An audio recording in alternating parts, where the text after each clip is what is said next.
Og programmet for de næste 8 uger, det kommer til at være meget intervalbaseret. Og ganske kort, så er det primært fordi jeg skal med i det her forskningsprojekt, som jeg nævnte kort i sidste video. Og det handler om, at vi nu her har fået lavet nogle test. En på løbebånd med maske på, og en cykeltest, hvor man cykler alt, hvad man kan i en time. Og så laver de nogle analyser af det. Så træner jeg 4 uger normalt, og det vil sige nu her, hvor det er fase 2, så ligger jeg lidt på op at svømme 7 km om ugen. Mit løb 35 til 45 km om ugen med noget interval, og så en 6 timers cykling om ugen, halv spænding, halv racercykling, håber jeg. Så det gør jeg her i 4 uger, det er så mit eget program.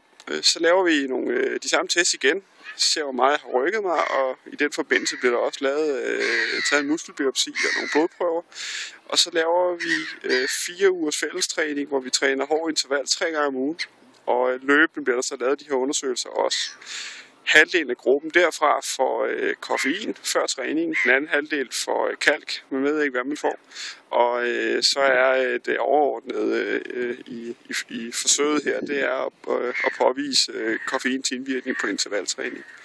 Så men det er jo super fedt for mig, og når jeg alligevel træner rigtig meget og får lov at være en del af det her, får lov at få de her tests, som måske kun eliteudøvere får normalt, og så videre. Og så får jeg også nogle intervaltræning med, og det synes jeg er rigtig fedt, fordi det kan være ekstra svært at hive en op og presse en helt ud over kanten. Så sådan ser de næste 2 måneder ud. Det bliver et hårdt program, det er jeg sikker på, men det er også her omkring, at jeg begynder at skulle rykke mig op på næste niveau. Så jeg ser meget frem til det.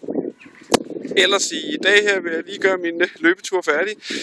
Det er en lille smule køligt, men solen skinner, og det er vindstille stort set, og så med trains i ørerne, så bliver det altså ikke meget bedre. Så jeg har lige en små 10 km tilbage, det ser jeg frem til. Rigtig god påske.